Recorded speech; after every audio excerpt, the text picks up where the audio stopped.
नमस्कार प्रिय मित्रों, स्वागत है आप सभी का अपने चैनल कथा साहित्य दर्पण में। मित्रों, महत्वपूर्ण कहानियों की श्रृंखला में आज हम सुनने जा रहे हैं शिव प्रसाद सिंह के द्वारा लिखी हुई कहानी कर्मनाशा की हार, जो कि विभिन्न पाठ्यक्रमों में समाहित की गई हुई अत्यंत महत्वपूर्ण कहानी है।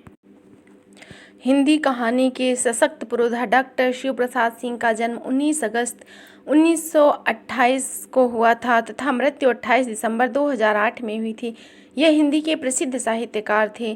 शिव प्रसाद सिंह एक विद्वान साहित्यकार थे जिनकी बौद्धिक प्रतिभा, तार्किकता और विलक्षण प्रतिभा संपन्नता के आगे साहित्य के बड़े बड़े पुरोधा नतमस्तक होते थे। डॉक्टर शिव प्रसाद सिंह ने हिंदी की उपन्यास, कहानी, निबंध, आलोचना जैसी लगभग सभी विधाओं पर अपनी लेखनी चलाई। शिव प्रसाद सिंह का विकास हालांकि पारिवारिक वातावरण से अलग सुसंस्कृत छाया में हुआ, लेकिन उनके व्यक्तित्व में सदैव एक ठकुरैती अक्खड़पन विद्यमान रहा। किंतु यह अक्खड़पन प्रायः सुसुप्त ही रहा। जागृत तभी होता जब लेखक का स्वाभिमान आहत होता। उनकी प्रमुख रचनाएं दादी माँ, कर्मनाशा की हार, धतूरे का फूल, नन्हों, एक यात्रा, सतह के नीचे, राग गुजरी, मुर्दा सराय आदि कहानियाँ तथा अलग अलग वैतरणी और गली आगे मुड़ती है आदि उपन्यास उनकी लेखनी का सशक्त परिचय देते हैं। ऐसे महान हिंदी के साहित्यकार की कहानी है कर्मनाशा की हार। तो आइए सुनते हैं इनकी प्रमुख कहानी। काले सांप का काटा आदमी बच सकता है, हलाहल जहर पीने वाले की मौत रुक सकती है, किंतु जिस पौधे को एक बार कर्मनाशा का पानी छू ले फिर वह हरा नहीं हो सकता। कर्मनाशा के बारे में लोगों ने एक विश्वास बना लिया था कि यदि एक बार नदी बढ़ आए तो बिना मानुष की बलि लिए नहीं लौटती।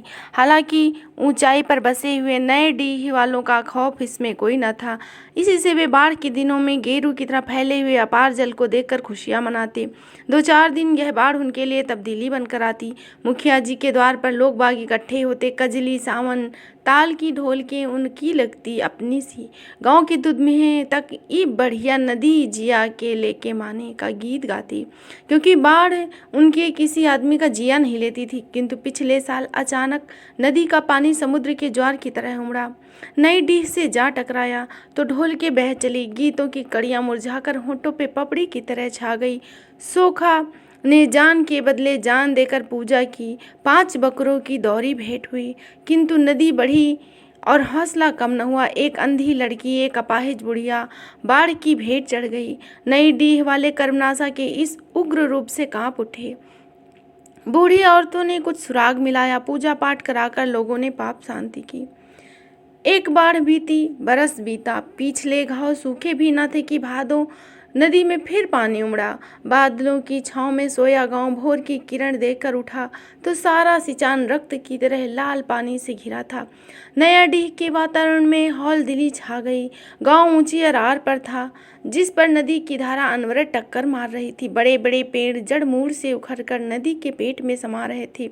यह बाढ़ न थी, प्रलय का संदेश था। नई डीह के लोग चूहे दाने में फंसे चूहों की तरह भय से दौड़ धूप कर रहे थे। सबके चेहरे पर मुर्दनी छा गई। कल दीनापुर गांव में कड़ाहट चढ़ा था पांडे जी, ईश्वर भगत हकलाते हुए बोले। कुएं की जगह से बाल्टी का पानी लिए जगेसर पांडे उतर रहे थे। घबराकर बाल्टी सहित ऊपर से कूद पड़े। क्या कह रहे हो भगत? कड़ाहट चढ़ा था? क्या कहा सोखा ने? चौराहे पर छोटी भीड़ इकट्ठा हो गई। भगत अपने शब्दों को चुलबुलाते हुए बोले, काशीनाथ की शरण। भाई लोगों, सोखा ने कहा, इतना पानी गिरेगा कि 3 घड़े भर जाएंगे। आदमी, मवेशी, गाय की क्षय होगी। चारों ओर हाहाकार मचेगा। प्रलय होगी, प्रलय। प्रलय न होगी तो क्या बरकत होगी? हे भगवान, जिस गांव में ऐसा पाप कर्म होगा वही बहेगा तो क्या बचेगा? माथे के लुग्गे को ठीक करती हुई धनेसरी चाची बोली, मैं तो कहूँ हूँ कि गांव में फुलमतिया ऐसी काहे चुप है? राम रे राम, कुतिया ने पाप किया है। गांव के सिर बीता। उसकी माई कैसी सतवंती बनती थी। आग लेने गई तो घर नहीं जाने दिया। तभी तो मैं छनक गई कि हो न हो दाल में कुछ काला है। आग लगे ऐसी कोक को। 3 दिन की बिटिया और पेट में ऐसी घनघोर दाढ़ी। अरे कुछ साफ कहोगी भौजी? बीच में जगेसर पांडे बोले। क्या हुआ आखिर? हुआ क्या? फुलमतिया राण मेमना लेके बैठी है। लड़की विधवा बेटी ब्याह कर बैठी है, सुहागिन बनी है। ऐ ये कब हुआ? सबकी आंखों में उत्सुकता के फफोले उठाए। आगत भय में सबकी सांसें टंगी रह गई। तभी मिर्चे की तरह तीखी आवाज में चाची बोली, कोई आज की बात है? 3 दिन से सौर में बैठी है डायन, पाप को छाती से चिपकाए है। यह भी ना हुआ कि गर्दन मड़ोड़कर गड़हे गुच्ची में डाल दे। लोगों को प्रलय की सूचना देकर हवा में उड़ते हुए आंचल को बरजोरी से बस में करती चाची दूसरे चौराहे की ओर बढ़ चली। गांव का सारा आतंक, भय, पाप उनके पीछे कुत्ते की तरह दुम दबाए चला जा रहा था। सबकी आंखों में नए डीह का भविष्य था। रक्त की तरह लाल पानी चूहे की तरह उब चुब करते हुए लोग चिल्ला रहे थे। मौत का ऐसा भयंकर स्वप्न शायद ही किसी ने देखा हो। भैरव पांडी बैसाखी के सहारे बकरी के दरवाजे पर खड़े बाढ़ के पानी को देख रहे थे। अपार जल में बहते बिच्छू सांप चले आ रहे थे। मरे हुए जानवर की पीठ पर बैठा कौवा लहर के धक्के खाकर बिछल जाता।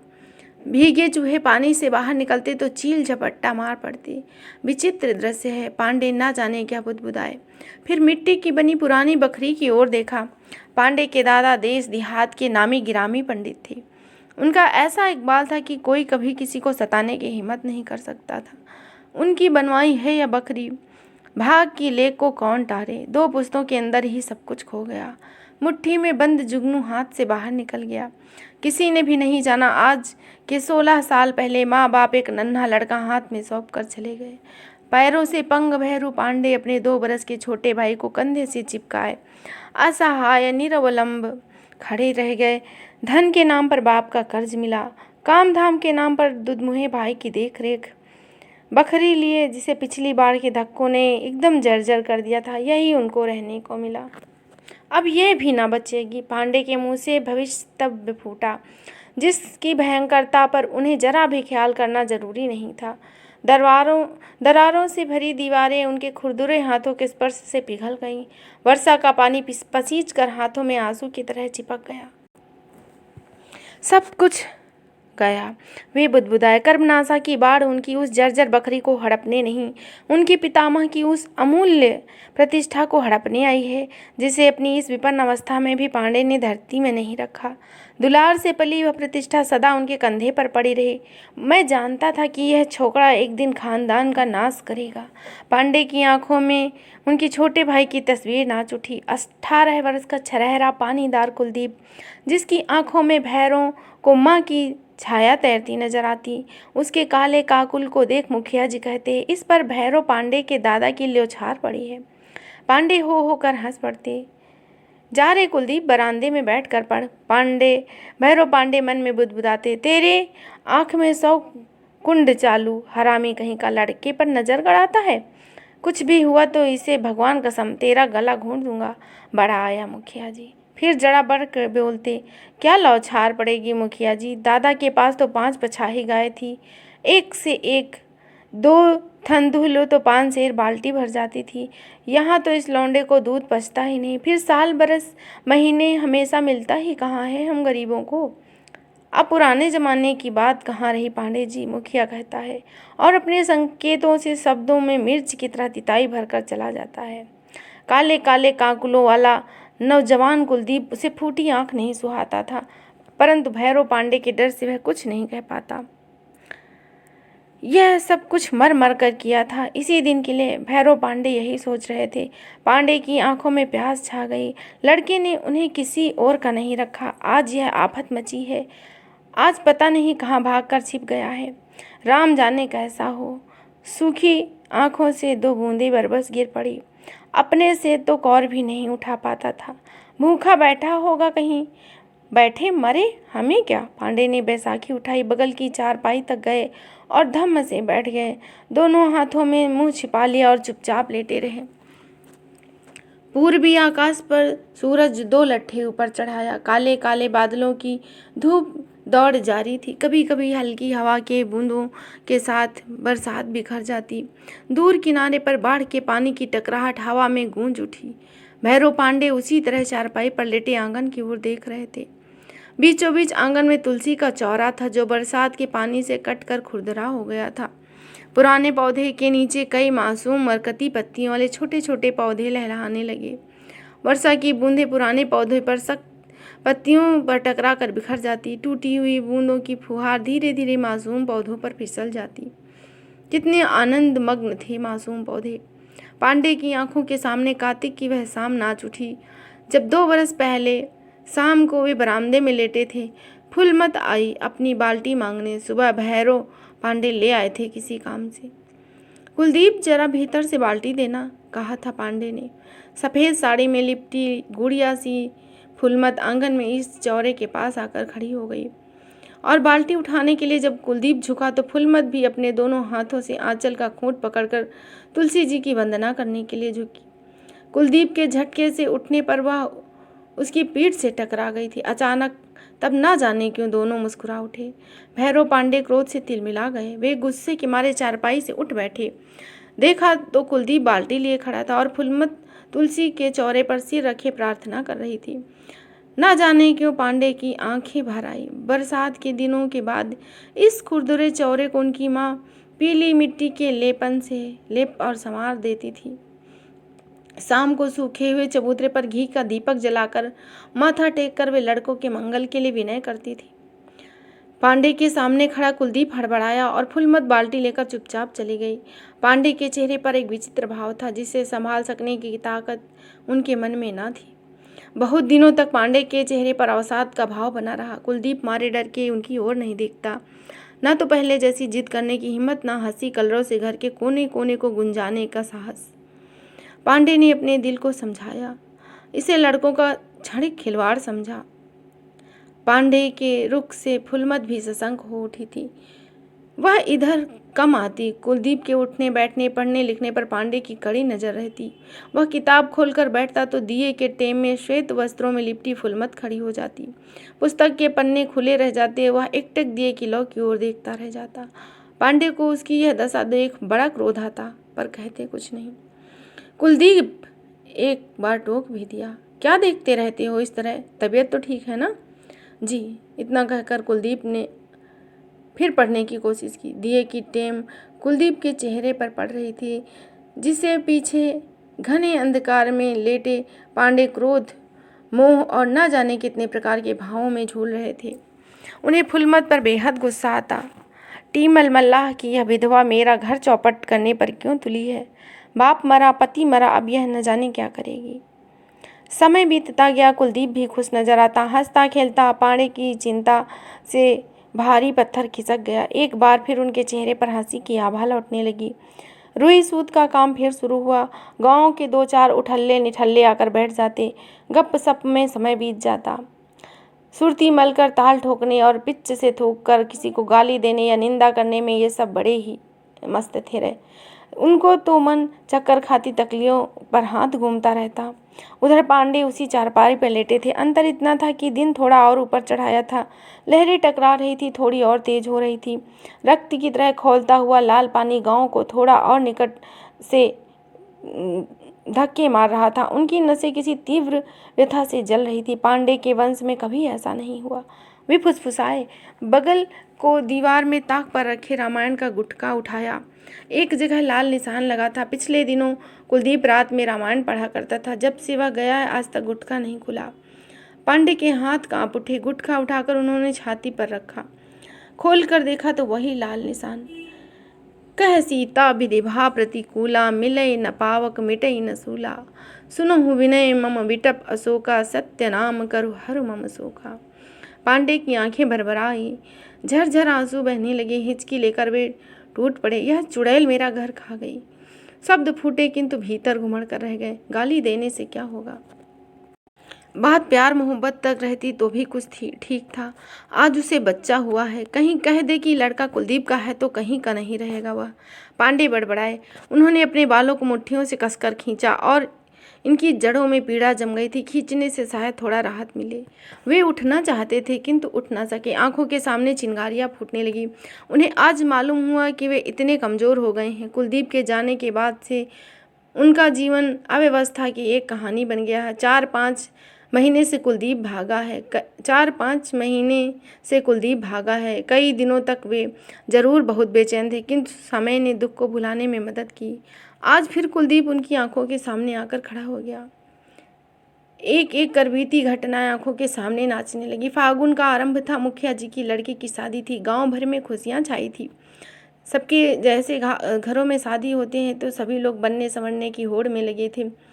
शौकीनों की पट्टी 4-5 अंगुल चौड़ी छुरे से बनी हुई थी। कुएं की जगह पर दोपहर को 2 घंटे पहले से भीड़ लगी थी और अब 2 बजने को आए। साबुन लग रही थी। पैरों में जमी मैल रगड़ने का काम चल रहा था। बारात आई। द्वार पूजा की शोभा का क्या कहना। बनारस की रंडी नाचने आई। छैल छबीलों की भीड़ जमा हो गई। शाम को महफिल जमी। मुखिया का दरवाजा आदमियों से खचाखच भरा हुआ था। एक और गली में सिमट कर औरतें बैठी हुई थी। गांव की लड़कियां, बूढ़ियां, कुछ मनचली बहुएं बाई जी आईं। अपना ताम झाम फैलाकर बैठ गईं। सारंगी लेकर बूढ़े मियाँ ने किन किन किया। बाई जी ने आलाप किया। नीच ऊंच कुछ बूझत नाही, मैं हारी समझाओ। वे दोनों नैना बड़े बेदर्दी, दिल में गड़ गए हाय। महफिल से बहुत दूर गांव के छोर पर आम के पेड़ों पर फागुन के पीले चांद की छाया फैली थी, जिसके नीचे चितकबरे के चाम की तरह फैली चांदनी में एक प्रश्न उठा। मुखिया जी की महफिल में पतुरिया ने जो गीत गाया कितना सही था। कौन सा गीत? ये नैना बड़े बेदर्दी। धत, उस दिन मैं तेरा बड़ी देर इंतजार करता रहा था। मेरी माँ के सिर में दर्द था। कौन है? जोर से आवाज़ उठाई। पास की गली में एक छाया खो गई। कौन है? फिर आवाज़ आई। मैं हूँ कुलदीप। यहाँ क्या कर रहे हो? नदी की ओर चला गया था। इस समय पेट में दर्द था। क्रोध की हालत में भी भैरव पांडे मुस्कुरा उठे। झूठे? पेट में दर्द था कि आँख में? कुलदीप का सिर लज्जा से झुक गया। उसे लगा जैसे एक क्षण का यह भयप्रद जीवन उसकी आत्मा पर सदा के लिए छा जाएगा। एक क्षण के लिए बोला यह झूठ उसके जीवन का झूठ साबित हो जाएगा। एक क्षण के लिए झुका यह माथा फिर कभी ना उठ सकेगा। वह झूठ के इस पर्दे को फाड़ डालना चाहता था। किंतु कुलदीप, भैरव पांडे ने आहिस्ता आहिस्ता कहा, तुम गलत रास्ते पर पाँव रख रहे हो बेटा।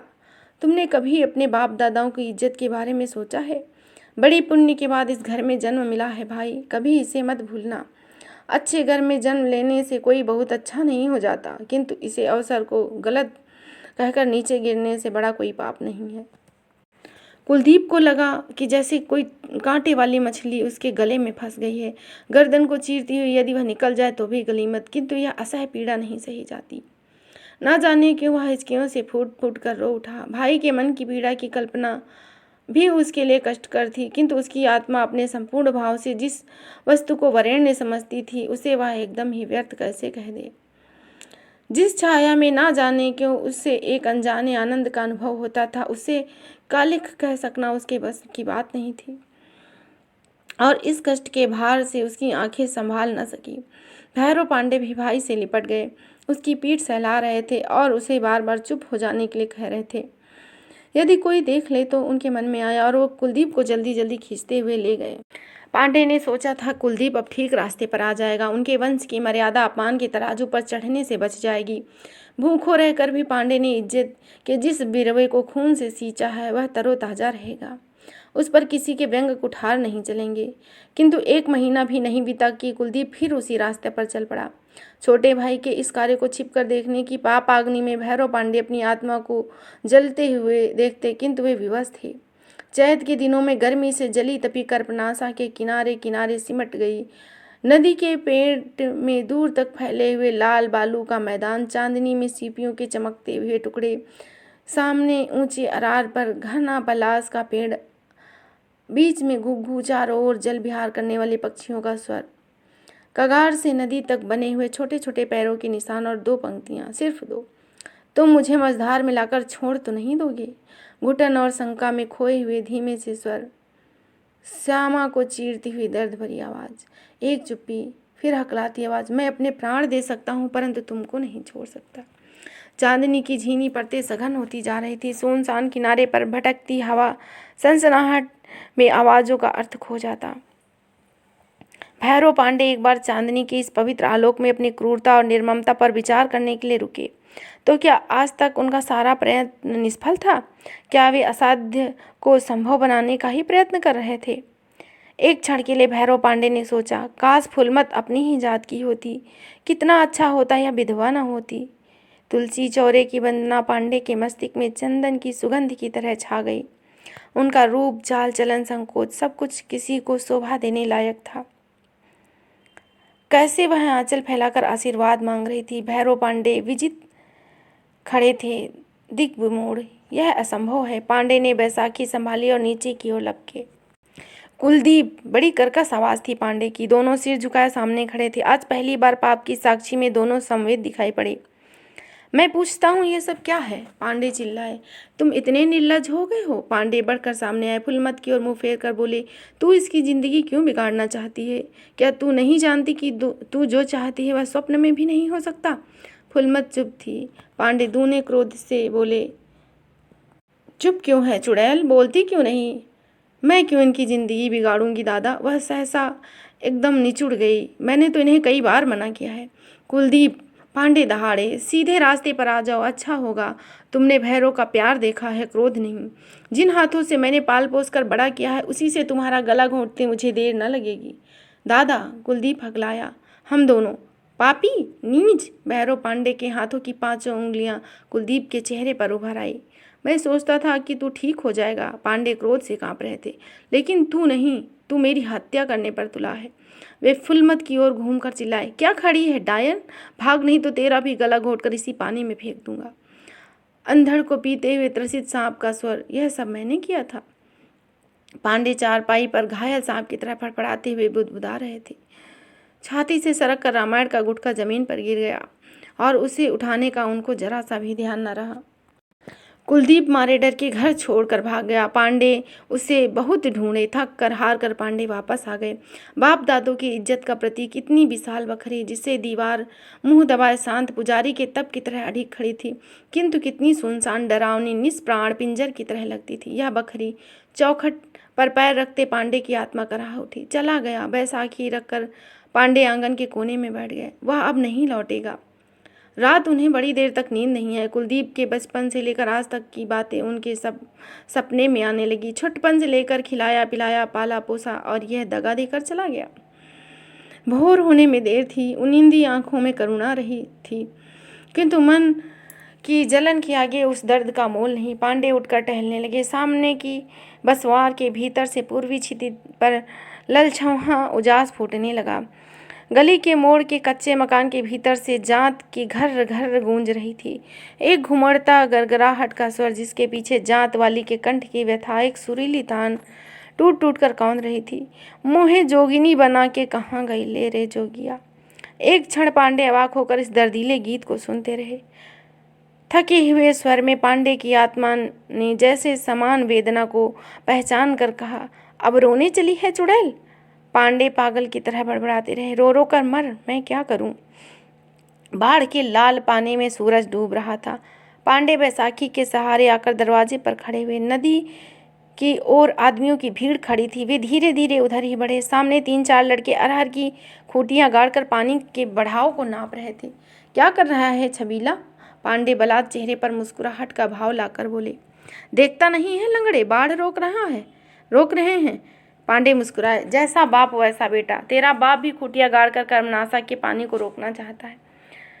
वही भीड़ है। वह भीड़ कैसी है रे छबीले? जानते नहीं, फुलमत को नदी में फेंकने जा रहे हैं, उसके बच्चे को भी। पाप किया है उसने। छबीला फिर गंभीरता से खड़े होकर पांडे से सटकर बोला, क्यों पांडे चाचा, जान लेकर उतर जाती है क्या नदी? हाँ। पांडे आगे बढ़ा। बोतल की टिप खुल गई। पांडे के मन में भयानक प्रेत खड़ा हो गया। चलो, न रहेगा बांस न बजेगी बांसुरी। चली थी पांडे के वंश में कालिक पोतने। अच्छा ही हुआ वह छोकरा आज नहीं है। फुलमत अपने बच्चे को छाती से चिपकाए टूटते हुए अरार पर एक नीम के तने से सटकर खड़ी थी। उसकी बूढ़ी माँ जार जार हो रही थी, किंतु आज जैसे मनुष्यों ने पसीजना छोड़ दिया। अपने प्राणों का मोह इन्हें पशु से भी नीचे उतार चुका था। कोई इस अन्याय के विरुद्ध बोलने की हिम्मत नहीं कर सकता था। कर्मनाशा को प्राणों की बलि चाहिए। बिना प्राणों की बलि लिए वह नहीं उतरेगी। तो फिर बलि क्यों ना उसी की दी जाए जिसने पाप किया है। पर साल जान के बदले जान ही लेकर गई थी। कर्मनाशा 2 बलि लेकर ही मानी। त्रिशंकु के पाप की लहरें किनारे पर सांस की तरह फुफकार रही थी। आज मुखिया का विरोध करने की किसी में हिम्मत न थी। उसके नीचता के कार्य का ऐसा समर्थन कभी न हुआ। पता नहीं किस बैर का बदला ले रहे थे बेचारी से। भीड़ में कई तरह के लोग थे जो यह सोच रहे थे, किंतु कौन सबके सामने मुंह खोले।